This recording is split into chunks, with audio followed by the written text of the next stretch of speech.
chicks standing there like this. Sometimes they're like this, sometimes they're like this. You know. And they get a start earlier on in the 7th century with things like this. This is a little, this is called the Lady of Auxerre. It's in the Louvre, I think. It's like this big, like about a foot tall. And this is in the 7th century style of Greek sculpture called Daedalic. And I don't know exactly when the experts say this is from, but it's probably pretty late in the 7th century, because the way the Daedalic style works is it moves from like extremely triangular shapes in the, well, let me start over. So you see how, like from here, this is sort of vaguely triangular, and this is vaguely triangular, and this is sort of like ovally, but could be triangular in a way. So earlier on in the 7th century, these things would have been much more sharply triangular, looking kind of like this.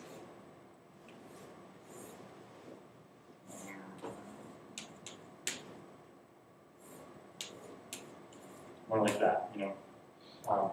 And so this is probably from later on. And so this is sort of like the general trend in the 7th century. It's not necessarily getting more realistic or anything, just more rounded, less triangular. But then they get tired of making things like that, and so they make these chori. This is sort of like a pearl chori. And this is called the Frasiclea. It's from, you know, 600 or 630 or something. No one really knows. And here's a close-up of her face. You can see it's not particularly realistic, just as the male statues, the kuroi. Sorry, it's very confusing because the male statue is the kuros, and the female statue is the koroi, which is like all well and good. But then the plural of kuros is kuroi, and the plural of koroi is korai. So it's a kuroi korai. You know, it's very, very hard to enunciate clearly. And then, just as the male statues get more detailed, so do the female statues. This is called la delicata for some reason, which is Italian for like the delicate or something, I guess. And I don't have a close-up of her, unfortunately, but you can see that her costume has gotten like way more detailed. I'm not sure if you guys can really make it out too well in the slide, but like all these tiny little wavy lines here and stuff are like individually carved. It's all very detailed with my finger.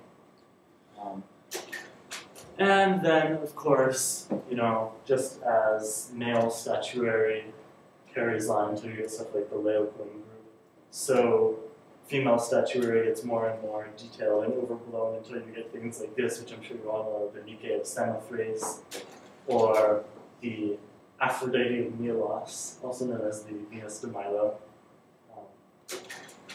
you know, stuff like that. And I've left out entire genres of sculpture, one of which is relief. Everything I've shown you has been freestanding sculpture in the round, but just as, if not even more important, were reliefs, which could be freestanding like this. This is a funerary relief. Or they could be carved on buildings. Architectural sculpture is another thing I've skipped over, but I'm not going to tell you about it because it's complicated. And so this is called the Parian Girl Stelae. It's from the 550s or 540s or thereabouts. Or sorry, 440s or 450s or thereabouts. This is cool. Now, a talk, no matter how disorganized and rambling on Greek art and archaeology, would be totally incomplete without at least a cursory visit to the Acropolis in Athens. And so I have two slides from the Acropolis.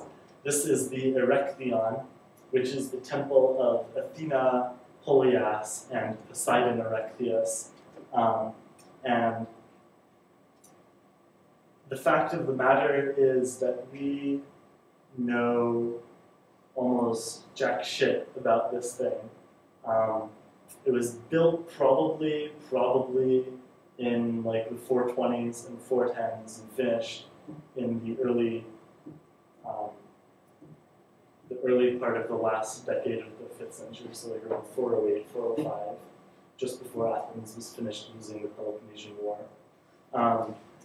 And this is the, well, according to most people, including anyone with a brain, this is the actual cult center for Athena.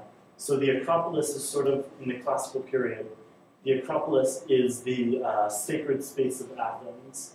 It's where the two important temples are. It's where all the processions end up. It's where all the various weird sacred rituals occur, etc., etc.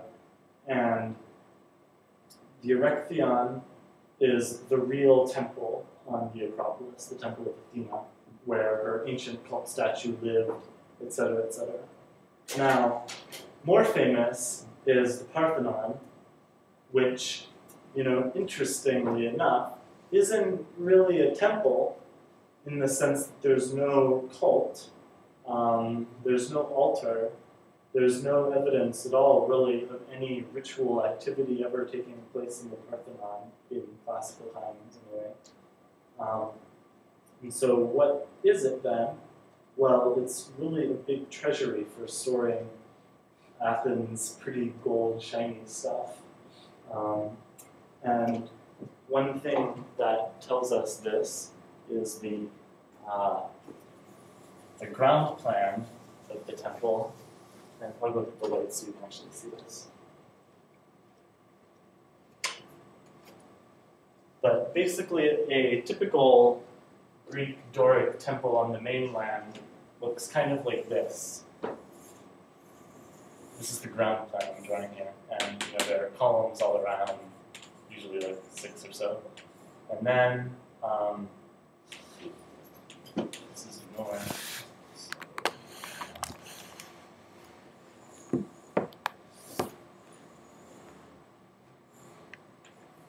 For no particularly well understood reason, and so this probably isn't very clear, but here is the main cult center. It's called the cella. This is where the cult statue would be here. Processions would come in, go out. This is where all the offerings would be on display, etc. And there's this little back room called the Opisthotomos, where some people think it had a cult significance in some cases.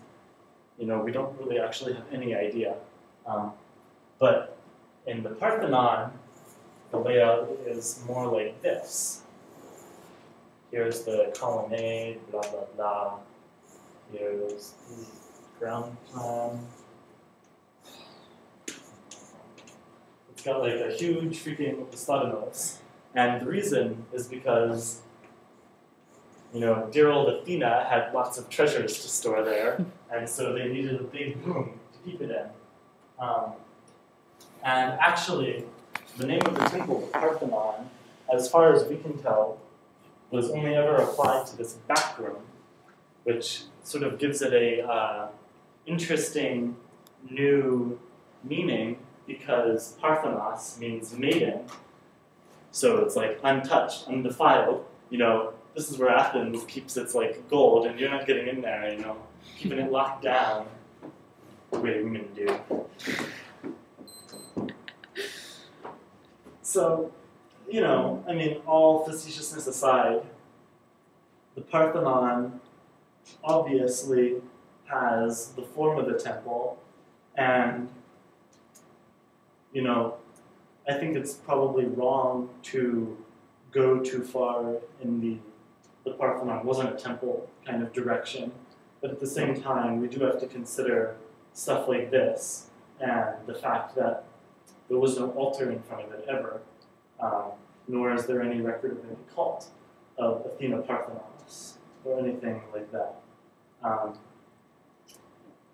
Rather, the real cults of Athena were next door in the Erechtheion, the building I just showed you. Anyway, so that's the Acropolis in 5 minutes or less. And this extremely busy photo is the Agora, taken actually from the Acropolis. Make it bigger. So if the Acropolis is the cult center of Athens, the Agora is really more like a civic center, where